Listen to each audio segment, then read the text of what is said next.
Next elections ఉన్నాయి కాబట్టి ఏపీలో ఏ గవర్నమెంట్ వస్తుంది అనుకుంటున్నారు మీరు?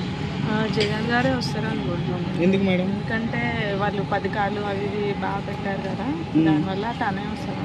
ఇప్పుడు సంక్షేమ పథకాలు మీరు చెప్పినట్టు సక్సెస్ అయ్యాయి అంటారు ప్రజలు? అంటే అన్నీ ఫుల్ ఫ్లెడ్జ్డ్గా కాకపోవచ్చు, కానీ మోస్ట్లీ అనుకున్నంత వరకు రీచ్ అయ్యారని అనుకుంటున్నాం. మరి ప్రతిపక్ష పార్టీలు ఎందుకు వ్యతిరేకం చేస్తున్నాయి జగన్ గవర్నమెంట్ని? అంటే కామన్గా ఉంటుంది అండి, ప్రతిపక్షాలు అంటే ఒకరి మీద ఒకరికి కామన్గా ఉంటాయి కాబట్టి చెప్తారు. బట్ ఈ సంవత్సరం కూడా తనే వస్తారా?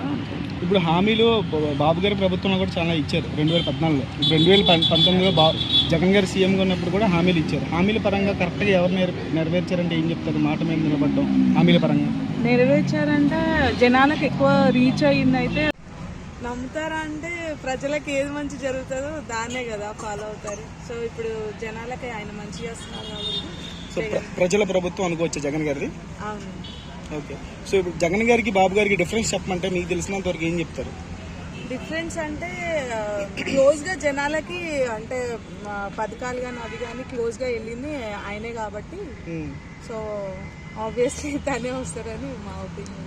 ఓకే. 170 సీట్లలో 151 సీట్లు వచ్చినాయి పోయినసారి జగన్ గారికి భారీ విజయం. సో ఈసారి ఎన్ని వస్తాయి అనుకోవచ్చు?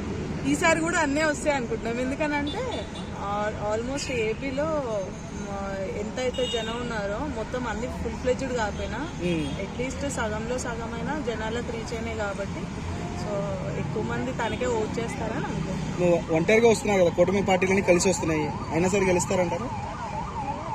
లాస్ట్ ఇయర్ కూడా వచ్చారు, అంటే అంతకుముందు కూడా వచ్చారు కదా అందరు కలిసి. సో అందరూ ఎంత వచ్చినా కూడా తినే వస్తారు, ఆబ్వియస్లీ తినే వస్తారు.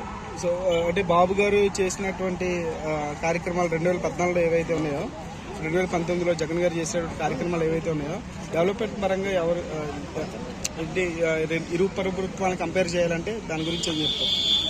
డెవలప్ పరంగా అంటే అదే చెప్తానండి, ఇప్పుడు 5 yearsలో అన్ని ఫుల్ ఫ్లెడ్జ్ కూడా చేయాలంటే ఎవరు చేయలేరు కదా.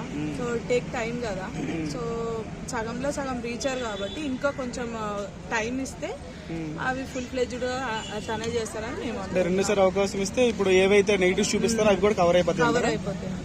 ఓకే. సో ఎవరో ఎంతమంది వచ్చినా జగన్ గారు గెలుస్తారంటే? అవునండి, అవునండి. లాస్ట్ టైం కూడా తనే వచ్చారు కాబట్టి ఆబ్వియస్లీ జనాలకు దగ్గరగా ఉన్నారు కాబట్టి ఆయన వస్తారు. Thank you madam.